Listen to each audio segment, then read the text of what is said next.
Primary school में पढ़ता था। वहां पर पढ़ाने वाले एक पंडित जी थे, एक मौलवी साहब थे। मौलवी साहब पढ़ाते भी थे और फिजिकल ट्रेनिंग जो होती है, फिजिकल एक्सरसाइज, वो भी कराते थे। मुझे याद है कि यदि हमारी एक्सरसाइज ठीक नहीं होती थी तो एक पतली सी छड़ी हुआ करती थी, स्टिक। वह मौलवी साहब कभी कभी हम लोगों के पैरों पर धीरे से मारते थे, प्यार से मारते थे, डराने की कोशिश करते, ताकि मैं ठीक तरीके से जो कुछ भी वो पीटी एक्सरसाइज सिखा रहे हैं उसको हम सीख सकें।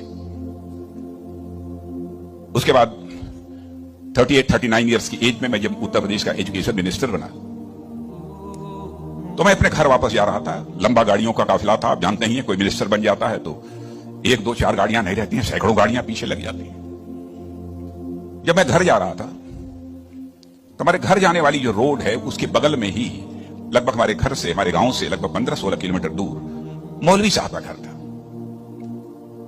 मौलवी साहब रिटायर कर चुके थे, बुजुर्ग हो गए थे, आंखों से दिखाई नहीं देता था। उनको मालूम हुआ कि जिस बच्चे को प्राइमरी स्कूल में हमने एजुकेशन दी है, आज वो हमारा बच्चा इस प्रदेश का एजुकेशन मिनिस्टर होकर इसी सड़क से गुजरने वाला है।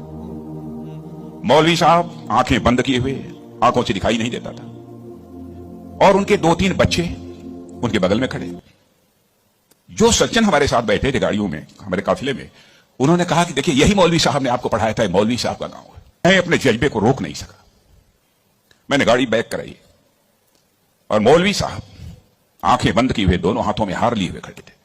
मौलवी साहब के पास गया और मौलवी साहब का मैंने चरण स्पर्श किया, उनका पैर छुआ